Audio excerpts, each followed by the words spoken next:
Olá, bem-vindos. Esse é o projeto Alfabetização Emocional e Valores para a Vida, da OSCP Zelar. E esse é o nosso módulo inaugural, o módulo Meditação, o carro-chefe do nosso projeto. Esse projeto é um oferecimento da OSCP Zelar, Zilá Escandura, Lazer Arte e Responsabilidade Social. Seja bem-vindo. Para começar a nossa conversa, todo esse conhecimento que nós nos propomos a apresentar aqui é um conhecimento transdisciplinar. Ele está presente na filosofia, na neurociência, na psicologia positiva e na economia. E já faz parte do nosso trabalho desde 2017, com vários parceiros queridos e importantes que ajudaram na construção e na reformulação desse material.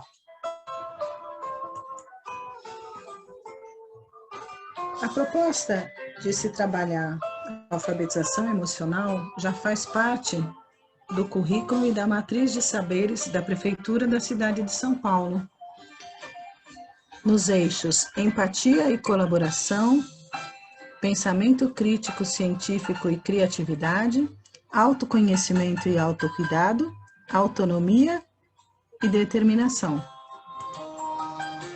Também contempla os Objetivos de Desenvolvimento Sustentável nos eixos saúde e bem-estar e educação de qualidade. Faz parte também da Base Nacional Comum Curricular do Ministério da Educação, no tópico Competências Socioemocionais, como fatores de proteção à saúde mental e prevenção ao bullying. Educação positiva para o século XXI. Essa é a proposta que nos foi trazida por Martin Seligman. Martin Seligman desenvolveu, a partir de vários estudos com um grupo de cientistas de mais de 29 países, o seu conceito de PERMA, que é um acrônimo dos 5 elementos que precisam ser usados e trabalhados por nós para promover felicidade, florescimento e bem-estar. Então, pelo modelo de Martin Seligman, as emoções positivas favorecem o engajamento, que é viver com qualidade, com dedicação, favorece a manutenção e o desenvolvimento de relacionamentos positivos, favorece viver com significado e, dessa forma, realizar objetivos saudáveis. E esse é um ciclo que se retroalimenta, favorecendo o nosso desenvolvimento e a nossa qualidade de vida. E Martin Seligman propôs um desafio, que se cada um de nós se dedicar a trabalhar o modelo PERMA em suas vidas, que até 2051, 51% da população mundial estará florescendo, trazendo para fora de si, para a sua vida, para o seu ambiente familiar, para o seu ambiente doméstico, para o seu ambiente profissional e para o planeta de uma maneira geral, o que tem de melhor dentro de si. E esse é um desafio lançado individualmente a cada um de nós, mas especialmente a nós que somos formadores de opinião, terapeutas, políticos, educadores, atores sociais em geral. E esse é um objetivo que é comum a todos nós: viver com qualidade de vida e bem-estar e promover para todos nós um mundo melhor para se viver. E esses estudos revelaram uma coisa super interessante, que parece que a gente não se dava conta. Quanto tempo do nosso dia a gente passa com a mente vagando, não atento ao presente? Ou seja, o corpo está num lugar, mas a mente está em outro. Principalmente agora, com as tecnologias da comunicação, se a gente não tomar cuidado, isso pode se tornar pior ainda. Bom, Os estudos revelam que quase 100% das pessoas passa até 46% do dia com a mente no lugar e o corpo em outro, enquanto acordado. E isso está atrelado a doenças emocionais e doenças físicas. E também está atrelado à percepção de infelicidade. Porque quanto maior o tempo de mente vagando, maior a percepção de infelicidade. É possível diminuir esse problema. Você topa? Você se interessa? Então, quais seriam os ingredientes principais para conseguirmos alcançar a capacidade de viver com mais presença o nosso dia a dia? Bom, vamos dar uma dica. A natureza é especialista nisso. Os nossos amiguinhos animais, principalmente.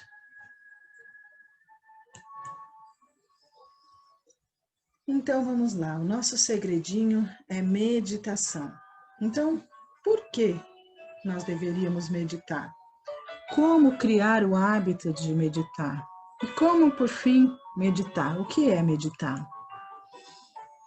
Nós temos visto uma explosão de pessoas famosas, conhecidas, que são adeptos da prática de meditação. E isso, longe de ser uma moda, é uma descoberta científica. Lá no Oriente, o pessoal já sabia disso, mas para cá, no Ocidente, as coisas demoraram um pouquinho mais para chegar. No Ocidente, o poder da meditação foi descoberto a partir dos efeitos que a meditação promove no nosso sistema nervoso, especificamente no nosso cérebro, e na capacidade que a meditação tem de promover a neuroplasticidade cerebral, especialmente das células do neocórtex, que é a região mais nobre e mais nova do nosso cérebro, que fica atrás da testa, que é responsável pela autorregulação, pela criatividade, pela generosidade e pela capacidade de foco e de atenção. E ela também, essa região do cérebro, o neocórtex, consegue reduzir a densidade da amígdala, a matéria cinzenta que fica alojada no nosso cérebro mais primitivo e que é responsável pelas nossas respostas reflexas. E muitas vezes as nossas respostas reflexas são extremas, favorecendo um descontrole e um estado onde a gente diz que saiu de si. Então, o poder da meditação para nós se inicia com a nossa capacidade de modificação cerebral através do desenvolvimento da neuroplasticidade. E o que a neuroplasticidade promove? A neuroplasticidade promove o aumento da função cerebral na área do cérebro que é responsável pelas sensações de autorregulação, segurança, criatividade e bem-estar, além de dar comandos para o nosso corpo para a liberação de hormônios do bem-estar, como a serotonina, a endorfina e a oxitocina. E nenhum outro remédio ou droga consegue esse efeito que a meditação consegue promover no nosso organismo. Os estudos estão todos disponíveis para consulta e aprofundamento de quem se interessar.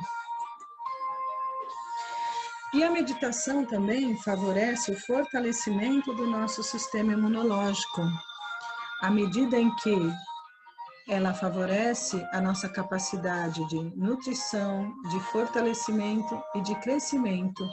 O sistema imunológico consegue trabalhar com toda a sua potencialidade, a partir dos eventos de meditação que o favorecem. Estudos também revelam que além de favorecer o sistema imunológico, favorece também o sistema hormonal, à medida em que controla a produção de estresse e adrenalina, que são comandados pelo nosso cérebro reptiliano na amígdala.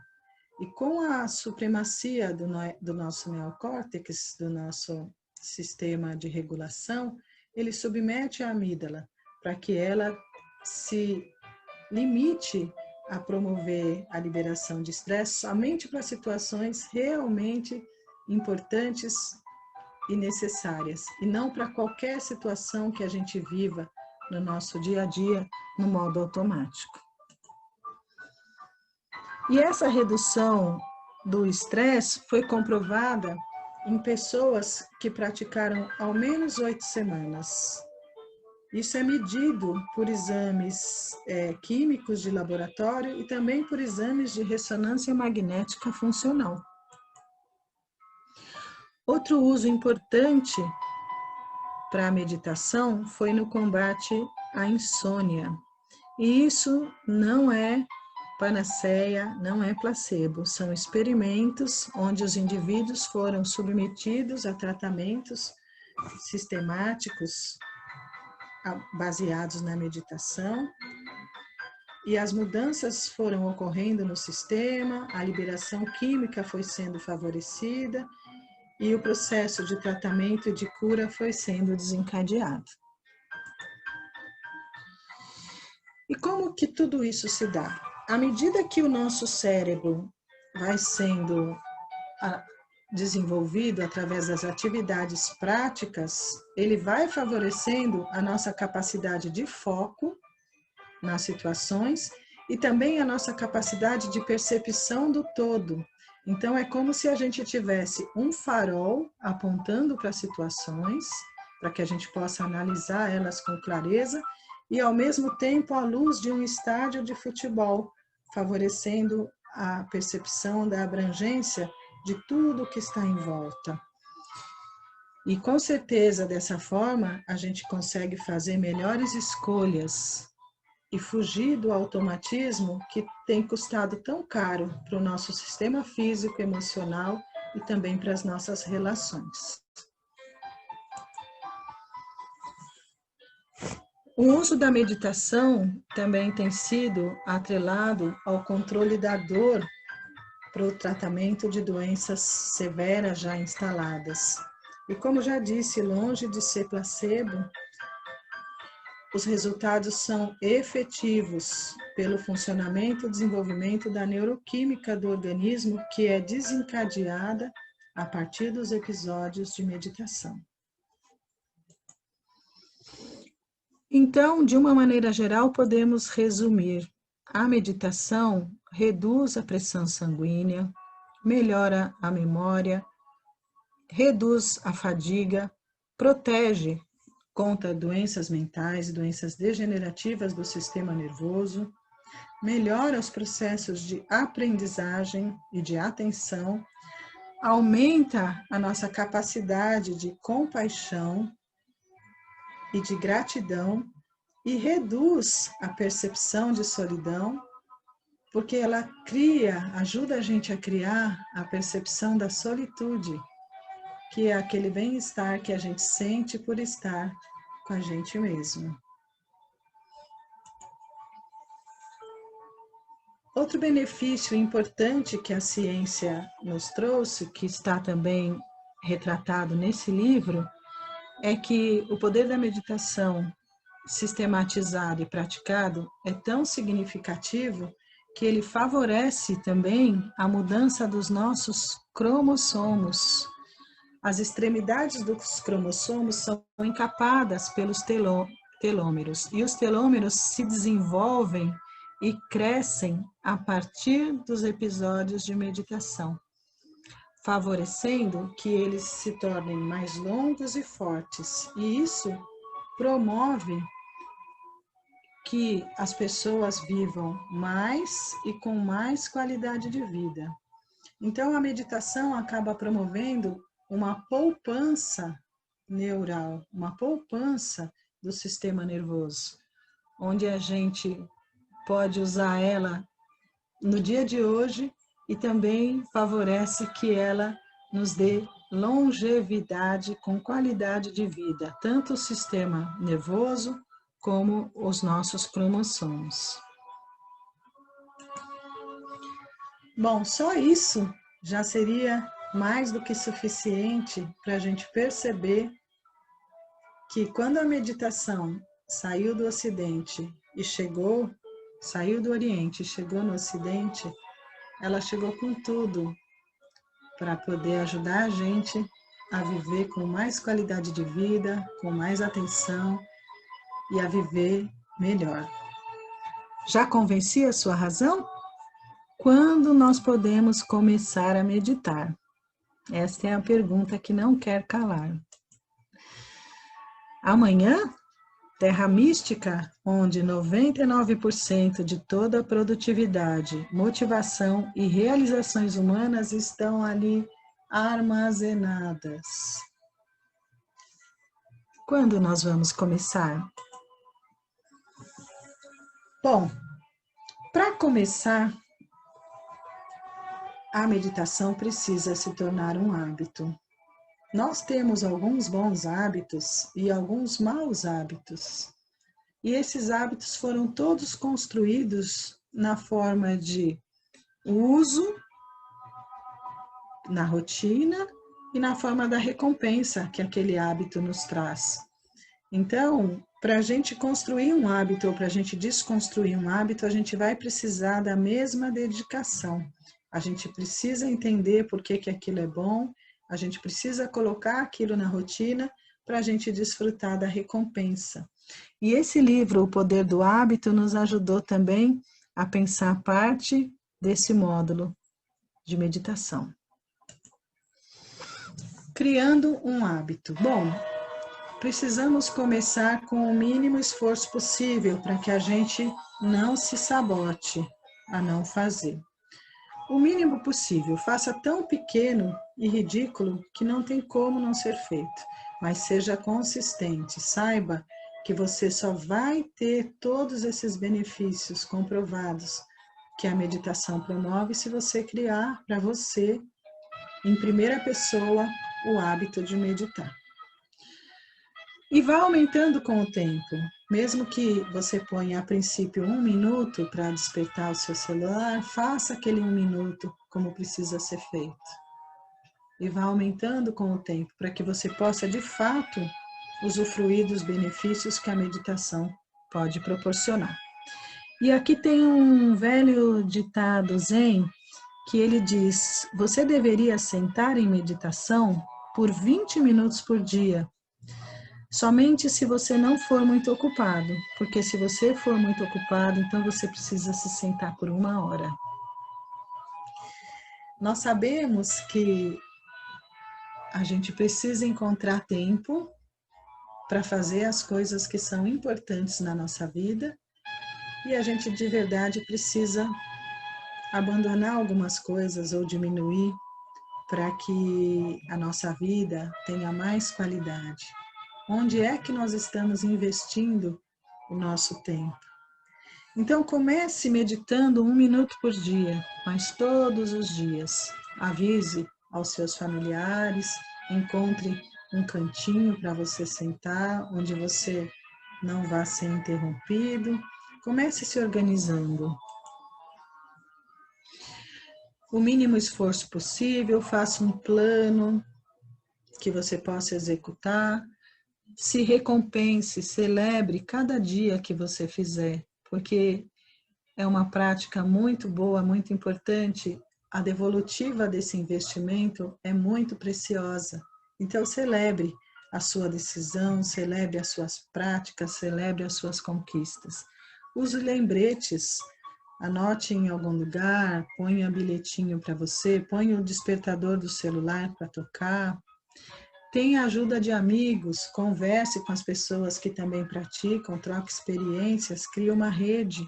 Isso também funciona. Conversas sadias são muito salutares, ajudam bastante. E aí, feito tudo isso, quando as adversidades vierem, quando os problemas vierem, a gente vai saber que eles fazem parte do dia a dia, fazem parte da vida de todas as pessoas. E quando em meditação os pensamentos vierem, nós vamos entender que isso é absolutamente normal. Tanto os praticantes recentes como as pessoas que praticam já há muitos anos vivem esse movimento de praticar, a mente voar ligeiramente com alguns pensamentos, a gente perceber isso com amorosidade e recomeçar a prática de novo. Porque pensar é o ofício da mente, e ela tem feito isso com muita eficiência durante todos esses anos e, quiçá, durante todos esses milênios. E agora, para a gente assumir uma intervenção na mente, nós vamos ter que nos dedicar a criar esse hábito e promover o desenvolvimento do nosso córtex pré-frontal de uma maneira tão eficiente quanto é o desenvolvimento do nosso cérebro reptiliano hoje em dia. Então, o cérebro, a mente faz a parte dela e nós fazemos a nossa com dedicação, com boa vontade, com atenção e com resiliência. E vai dar tudo certo. Então, a gente procura se sentar confortavelmente, com a firme intenção e o propósito de praticar. A gente sabe que meditar é sustentar a atenção em um foco, qualquer que seja ele. O que a gente fez ao escolher a respiração é perceber que a respiração acontece apenas no presente. A gente não tem como respirar no passado nem no futuro, nós respiramos sempre no presente. E isso é uma qualidade preciosa que a respiração traz para a nossa prática. Então, a gente vai se concentrar no movimento da respiração de uma maneira compassiva e amorosa. Porque a gente não é os nossos pensamentos. Eles têm um movimento de chegar e de sair, a ruminação também, mas a gente tem a intenção de criar uma via de autocontrole para o nosso córtex pré-frontal, e isso a gente vai conseguir retomando eternamente, com compaixão e com suavidade, toda vez que um pensamento vier ou uma ruminação que buscar levar a nossa atenção, a gente vai com muito carinho, com muito respeito, retomar a nossa prática. E a gente pode usar alguns recursos como âncoras para ocupar o lugar dos pensamentos ou da ruminação. Então, é a percepção do movimento do diafragma ou uma contagem a cada inspiração, a cada expiração, aí chega num certo número começa de novo, perceber a sensação que o ar promove na sua passagem do nariz, a sensação que ele faz ao encher os pulmões, a sensação que dá na hora que o ar sai quentinho. Ou também a gente pode usar uma palavra como âncora, talvez inspirando, expirando, inspirando, expirando. Todos esses recursos são para favorecer a nossa meditação e diminuir as vezes que a gente pode se distrair por pensamentos. Mas retomando, se distrair pelos pensamentos é muito natural, tanto para os praticantes recentes como os praticantes de longa data. O importante é a gente ir desenvolvendo a autocompaixão, a amorosidade e retomar o foco da nossa atenção para a respiração, que era o nosso propósito inicial.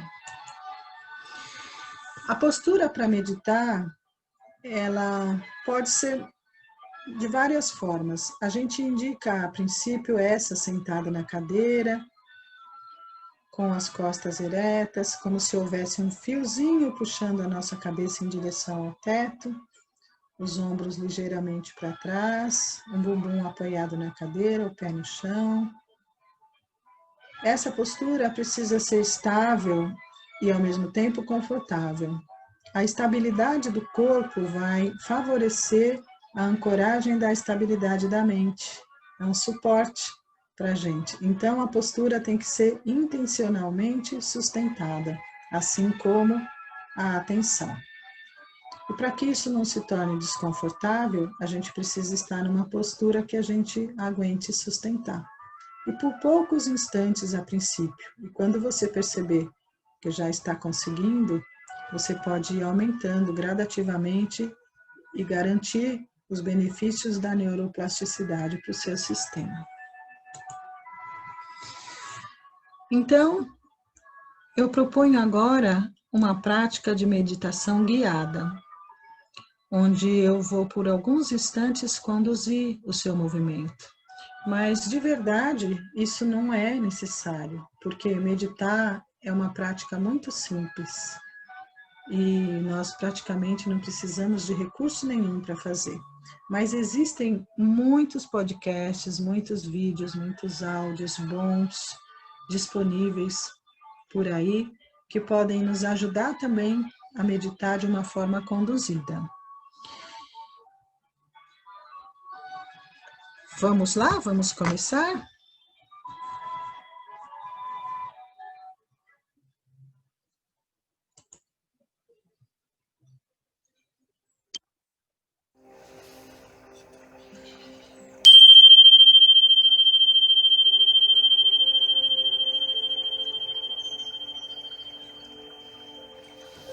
Eu convido vocês a essa prática de meditação apoiada na respiração.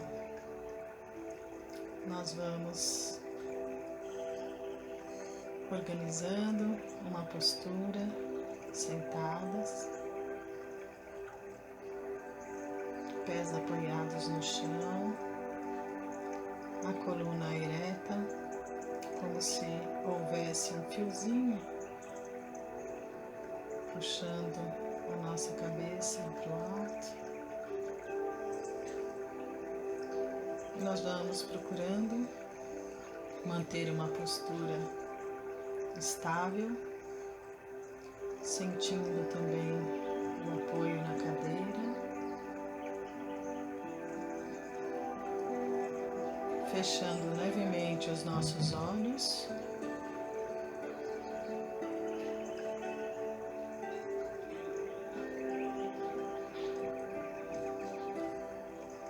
Nos beneficiando da estabilidade do corpo para proporcionar uma estabilidade para a mente.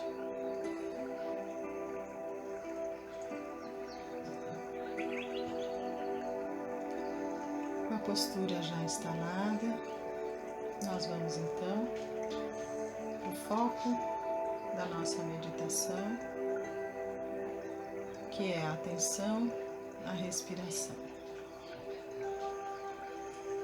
Nós vamos inspirando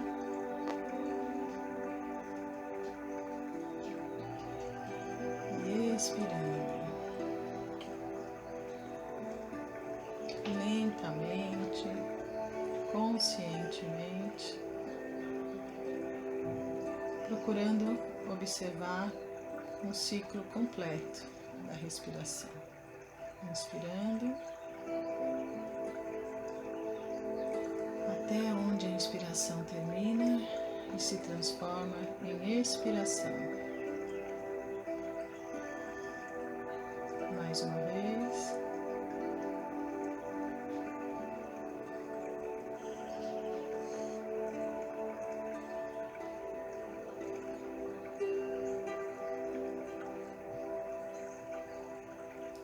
Podemos sentir e observar as sensações que a passagem do ar provoca nas nossas narinas, nos nossos pulmões, no nosso diafragma. Perceber o movimento completo da inspiração e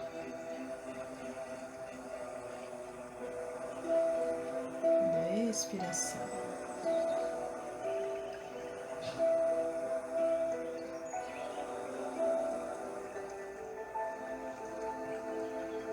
Cada vez que o nosso pensamento se distrair, que a nossa mente se distrair com o pensamento e nós prestarmos atenção nisso, nós nos felicitamos, pois conseguimos retomar a nossa prática.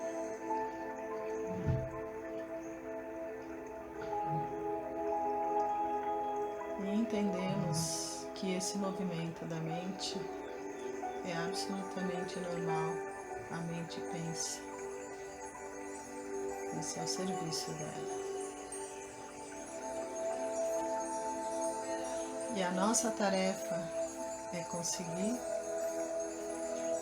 prestar atenção ao movimento respiratório da nossa própria respiração e retomar compassivamente, generosamente, a nossa prática cada vez que a nossa atenção se distrai.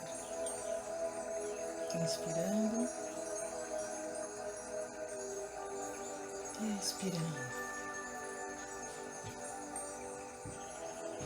inspirando, expirando.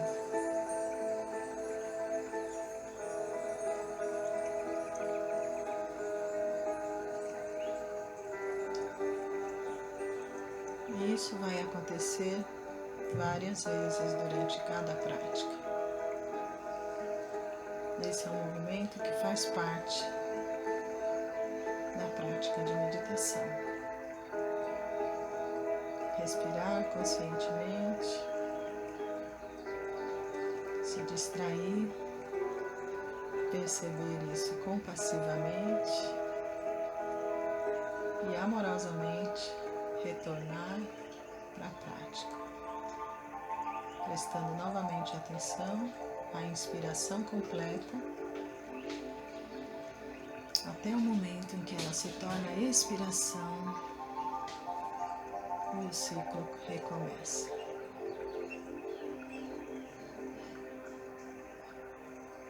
Essa é uma prática denominada prática dos 3 R's,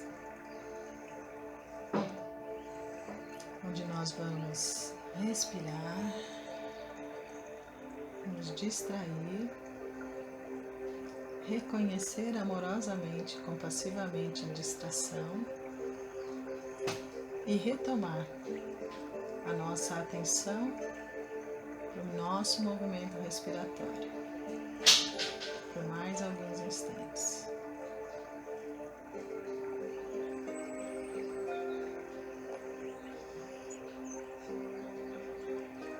Vamos permanecendo assim, praticando dessa forma, respirando, retomando a atenção quando surgir uma distração, compassivamente, recomeçando o nosso exercício, a nossa prática, quantas vezes forem necessárias.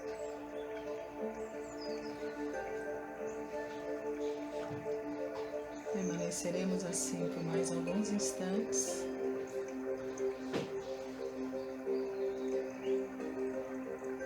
Inspirando e expirando.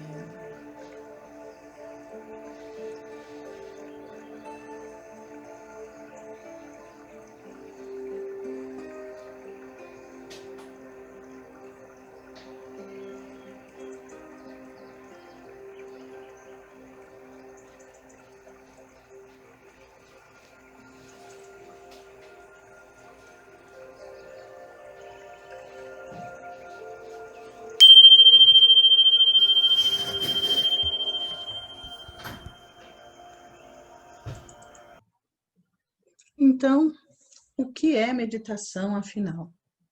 Meditação, mindfulness, atenção plena, é essa habilidade de estar mais consciente do que está acontecendo enquanto está acontecendo. É uma potencialidade humana que todos temos, desenvolvida em maior ou menor grau, porque ela foi mais ou menos treinada.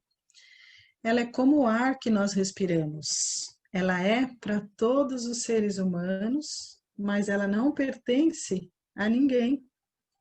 Não é exclusiva de nenhuma religião, de nenhuma crença, de nenhuma escola. Ela é uma potencialidade humana.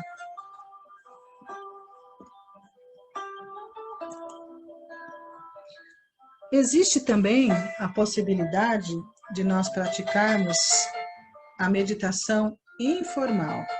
A meditação informal nada mais é do que escolher e agir com consciência em todos os momentos do dia. Como isso é um hábito que está sendo construído, então a gente pode escolher uma coisa para a gente começar. Eu, por exemplo, comecei buscando me atentar a escovar os dentes, a lavar as mãos e as interações, buscando desenvolver atenção plena a esses momentos. E à medida que eu vou conseguindo, eu vou aumentando. Porque a prática informal, ela também é bastante significativa quanto à prática formal. E ela funciona na mesma região do cérebro e promove os mesmos benefícios. Porque muitas vezes a gente vive distraído das nossas relações afetivas, das nossas relações profissionais, a gente vive distraído às vezes do nosso fazer e dos filhos, de qualquer coisa que possa existir na nossa vida. E quando por algum motivo a gente perde aquela situação, aquela oportunidade ou aquela interação, vem aquela lembrança com gostinho de remorso. Eu era feliz e não sabia. Então, à medida que a gente procura vivenciar a atenção plena informal, dando qualidade da nossa atenção para qualquer coisa que a gente estiver fazendo, a gente consegue valorizar as presenças, as oportunidades, as interações, com o melhor da nossa atenção, com o melhor da nossa qualidade, com o melhor do nosso ser. E isso é altamente saudável para o nosso desenvolvimento, para as nossas relações e para o fruto do que quer que seja que a gente esteja realizando.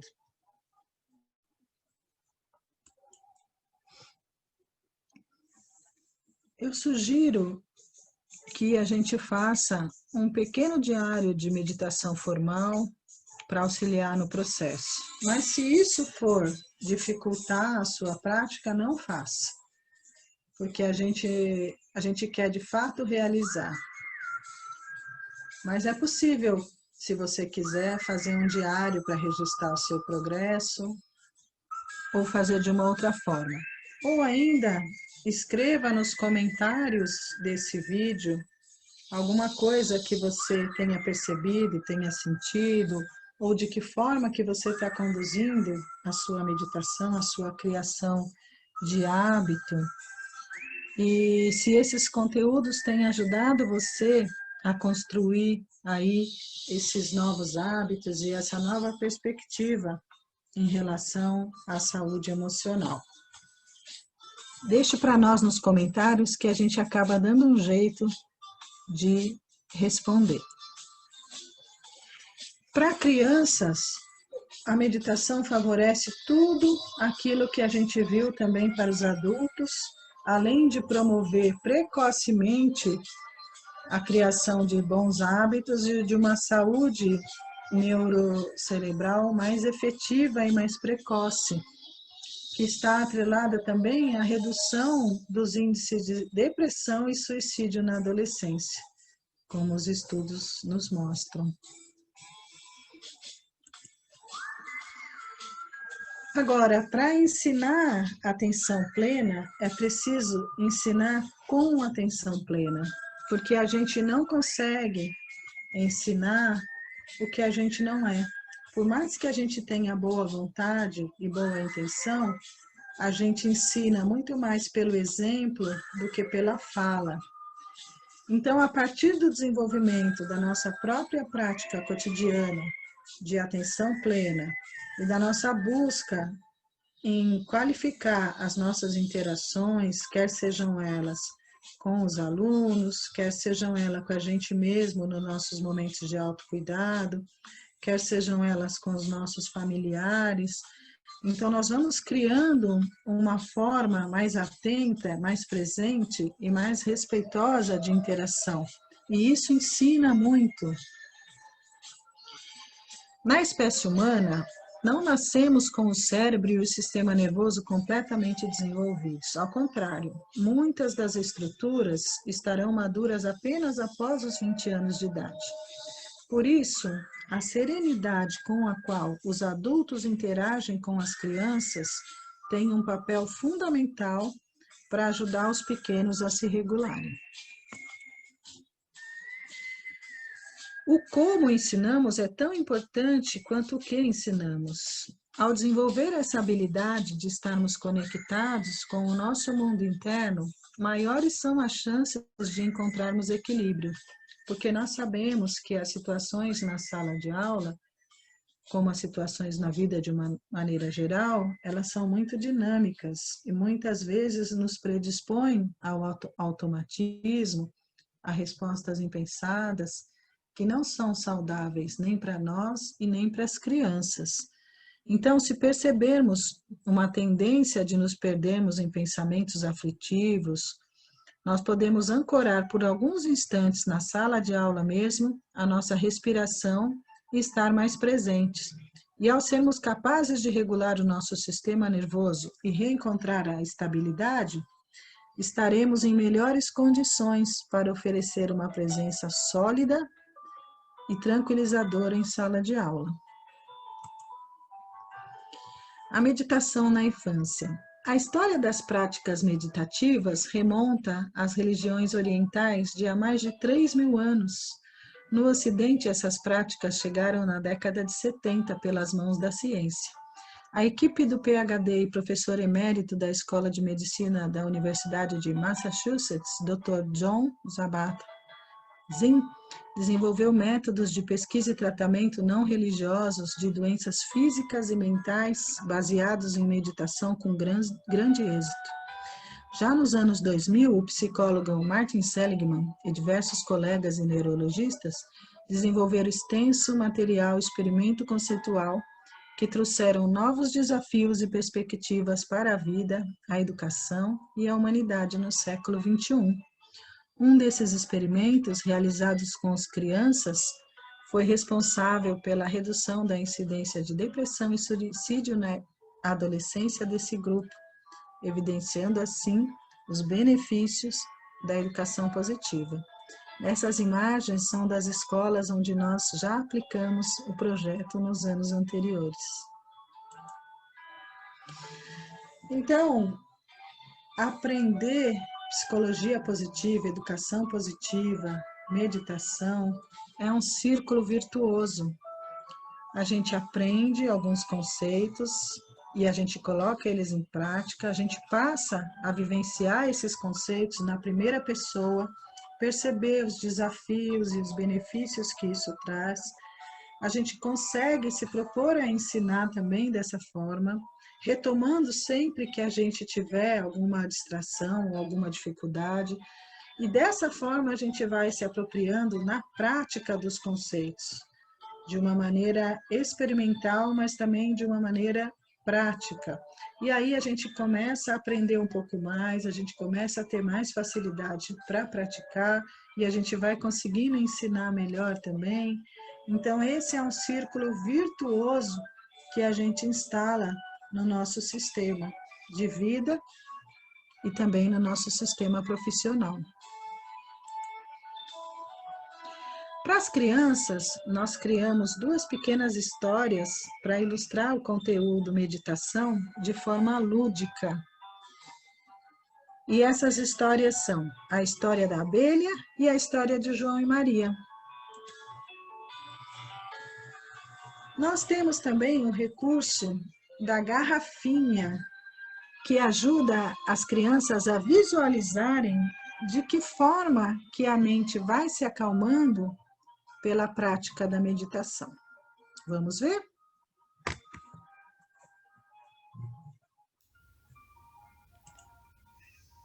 Ela contém a garrafinha que representa a mente agitada e a mente calma. A nossa mente em desequilíbrio se agita. A nossa mente, com a respiração consciente, se acalma. Aí ela consegue pensar, produzir, aprender, conversar, se relacionar. Esse é um recurso também que a gente usa. A meditação favorece o desenvolvimento da mente de principiante. E o que é a mente de principiante?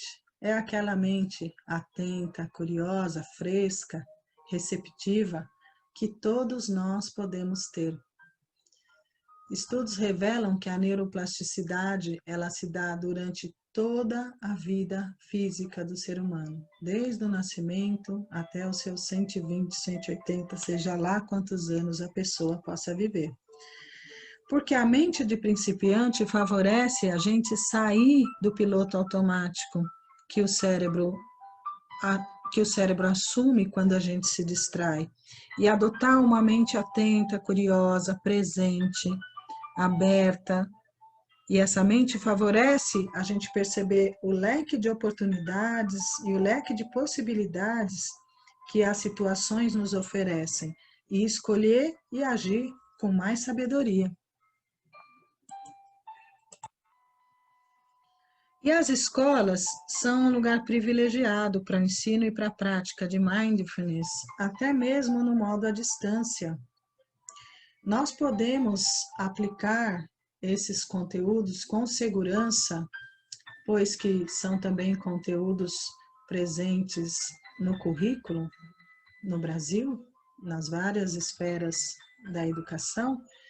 Nós podemos e devemos nos propor, enquanto grupo, escola, enquanto professores, enquanto coordenadores, diretores, equipe de limpeza, equipe de secretaria, equipe de inspetores, nós podemos realmente nos desenvolvermos individualmente, mas também enquanto grupo e enquanto profissionais, favorecendo a implementação dessas práticas desde a educação infantil, passando pelo ensino fundamental 1, ensino fundamental 2, EJA e ensino médio. Todas essas etapas são compatíveis com esse projeto, com esse desenvolvimento, com esse trabalho. Para as crianças maiores, a gente pode explicar usando os recursos que são usados para explicar para os adultos mesmos, os construtos da neurociência. Para as crianças pequenas, que já são naturalmente mais atentas, a gente precisa conseguir introduzir isso com regularidade, mas também com suavidade, de uma forma lúdica, de uma forma interessante, porque tanto as crianças pequenas, como os adolescentes, quanto os adultos, que começarem a praticar, vão imediatamente sentir os benefícios que a prática proporciona. Então, os ganhos, a regularidade, a paciência que a gente vai usando para pôr isso em prática é que vão favorecer. Não tem como a gente obrigar as crianças a essa prática. A gente precisa, na verdade, conduzir com muito carinho, com muita delicadeza, com muito respeito, para que elas também se beneficiem da criação desse hábito tão importante para nós, principalmente nos dias de hoje. E nós temos aqui um conselho e uma fala muito significativa desse nosso querido. Se todas as crianças de 8 anos aprendessem a meditar, nós eliminaríamos a violência do mundo dentro de uma geração.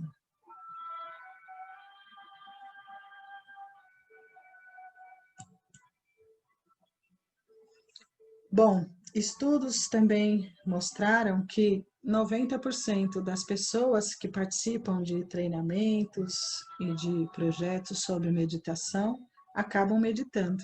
E eu espero que nesse grupo nós tenhamos 110% de adesão, porque é um desejo nosso, da equipe Zelar, que todo mundo possa desfrutar dos benefícios que a meditação proporciona.